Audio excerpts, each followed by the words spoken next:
অষ্টম পরিচ্ছেদ। হিরণ্ময়ী রাজাকে দেখিয়া বিস্মিতা হইলেন। রাজা দীর্ঘাকৃত পুরুষ, কবাট বক্ষ, দীর্ঘহস্ত, অতি সুগঠিত আকৃতি, ললাট প্রশস্ত, বিস্ফারিত, আয়ত চক্ষু, শান্ত মূর্তি।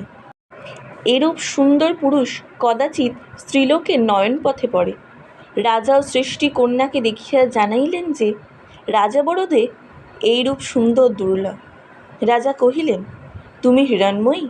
হিরণ্ময়ী কহিলেন, আমি আপনার দাসী। রাজা কহিলেন, কেন তোমাকে ডাকিয়াছি তাহা শুনো। তোমার বিবাহের কথা মনে পড়ে? হিরণ্ময়ী, পড়ে। রাজা, সেই রাত্রে আনন্দস্বামী তোমাকে যে আঙ্গুরীয় দিয়াছিলেন তাহা তোমার কাছে আছে? হিরণ্ময়ী, মহারাজ, সে আঙ্গুরীয় আছে, কিন্তু সে সকল অতি গুহ্য বৃত্তান্ত। কি প্রকারে আপনি তাহা অবগত হইলেন? রাজা তাহার কোনো উত্তর না দিয়া কহিলেন যে সেই আঙ্গুরীয় কোথায় আছে, আমাকে দেখাও। হিরণ্ময়ী কহিলেন, উহা আমার গৃহে রাখিয়া আসিয়াছি। 5 বৎসর পরিপূর্ণ হইতে আরও কয়েক দণ্ড বিলম্ব আছে, অতএব তাহা পড়িতে আনন্দস্বামী যে নিষেধ ছিল তাহা এখনও আছে।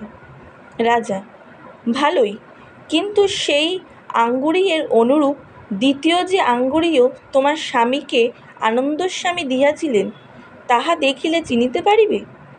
হিরণ্ময়ী, উভয় আঙ্গুরীয় একই রূপ, সুতরাং দেখিলে চিনিতে পারিব। তখন প্রতিহারী রাজাজ্ঞা প্রাপ্ত হইয়া এক সুবর্ণ কৌটা আনিল। রাজা তাহার মধ্যে হইতে একটি অঙ্গুরীয় লইয়া বলিলেন, দেখো, এই অঙ্গুরীয় কাহার? হিরণ্ময়ী অঙ্গুরীয় প্রদীপালোকে বিলক্ষণ নিরীক্ষণ করিয়া বলিলেন যে, দেব, এ আমার স্বামীর অঙ্গুরীয় বটে, কিন্তু আপনি ইহা কোথায় পাইলেন? পরে কিয়ৎলক্ষণ চিন্তা করিয়া বলিলেন যে, দেব, ইহাতে জানিলাম যে আমি বিধবা হইয়াছি। স্বজনহীন মৃতের ধন আপনার হস্তগত হইয়াছে, নহিলে আমি জীবিতাবস্থায় ইহা ত্যাগ করিবার সম্ভাবনা ছিল না।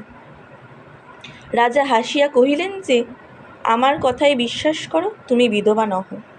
হিরণ্ময়ী, তবে আমার স্বামী আমার অপেক্ষাও দরিদ্র, ধনলোভে ইহা বিক্রি করিয়াছে।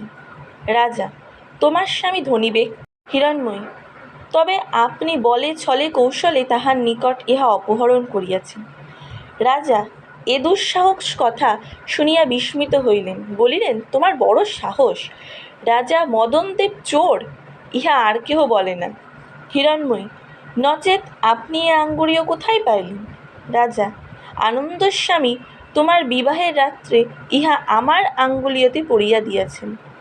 হিরণ্ময়ী তখন লজ্জায় অবধিমুখী হইয়া কহিল, আর্যপুত্র, আমার অপরাধ ক্ষমা করুন। আমি চপলা, না জানি কটু কথা কহিয়াছি।